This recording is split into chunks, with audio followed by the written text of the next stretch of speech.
Royal babies are born rich and famous. Elizabeth proudly presented Prince Charlie to the world. Special traditions mark their births and childhoods. From Queen Elizabeth to Prince William to Lilibet Diana, the newest child of Meghan and Harry, we decoded royal baby customs that have been passed on for at least 5 generations. Title or no title, royal babies generate millions of dollars in revenue simply by existing. The royal family is valued at $88 billion. Upon his birth, Prince George added more than $100 million to the economy. Think memorabilia, sales of strollers and blankets, and souvenirs. Now he's worth an estimated $3 billion. His younger sister, Princess Charlotte, is worth even more, an estimated $5 billion because of her fashion influence. The clothes she wears mean a lot of money for the fashion industry. Even without a title, Archie is still worth an estimated $1.5 billion. And with all that money comes special traditions that start even before they're born. Typically, the Queen is the first to know about the pregnancy. The Daily Mail reported that Prince William used an encrypted phone line to deliver the good news to his grandmother. The UK Prime Minister is also one of the first to learn the news. But Buckingham Palace never even officially announced Queen Elizabeth's pregnancy in 1948. Instead, it said she wouldn't be taking engagements for a few months.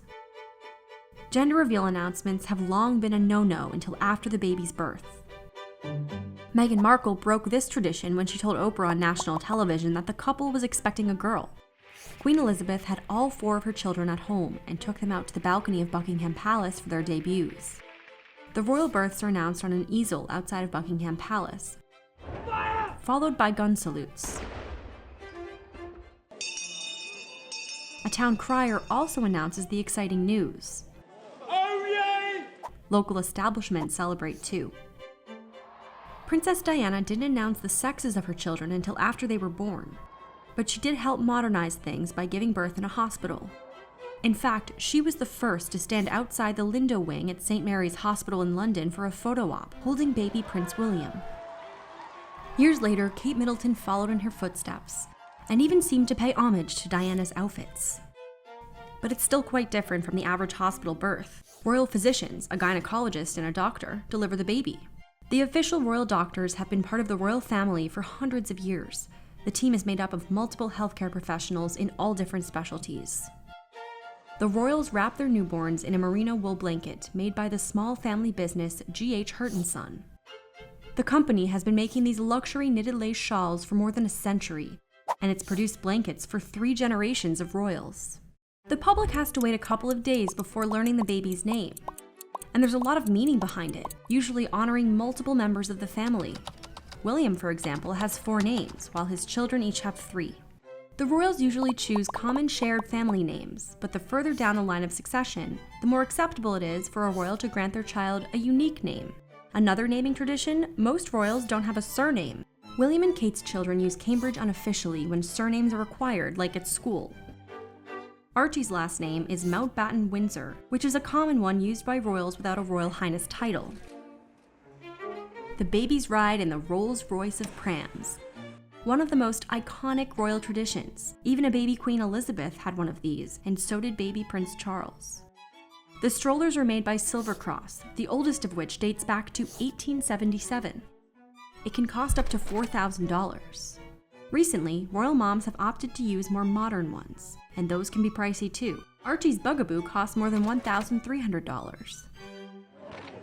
The Duchess of Cambridge used the classic pram for special occasions, like her children's christenings. For that occasion, royal babies wear a special gown, the first of which was made in 1841 for Queen Victoria's oldest daughter, Victoria. This replica was made in 2004. It was made from white silk with a handmade lace overlay. The Archbishop of Canterbury performs the christenings for royal babies. Justin Welby is the most senior bishop in the Church of England. Royal babies also get baptized with water from the same site in the Jordan River where Christians believe Jesus was baptized. And they always use the same bowl, called the lily font. Queen Victoria commissioned the silver font in 1840 for the birth of their first child. Royal babies have multiple godparents, often 6 of them. Prince George, who's 3rd in line, has 7. The babies are issued passports at birth, but they don't begin traveling immediately. But they often start going on tours when they're as young as a year old, beginning their work responsibilities early on.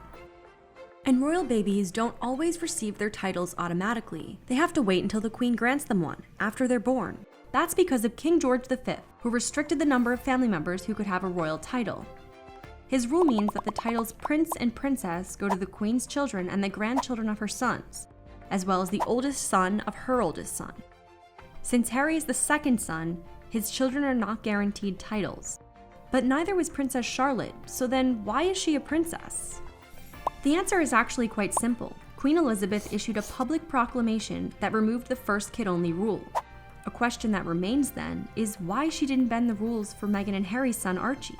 Without a title, Archie lost out on a royal security detail. It's estimated that a 24/7 security detail could cost up to $4 million a year. Meghan and Harry say they're currently paying for their family's security out of pocket, using Harry's inheritance from Princess Diana. They may have lost out on other perks when they took a step back.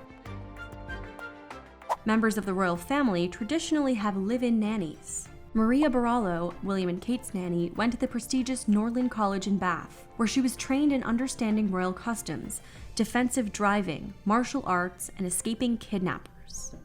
Raising a child in London costs about $350,000 on average. But raising a royal baby will cost an estimated $1 million.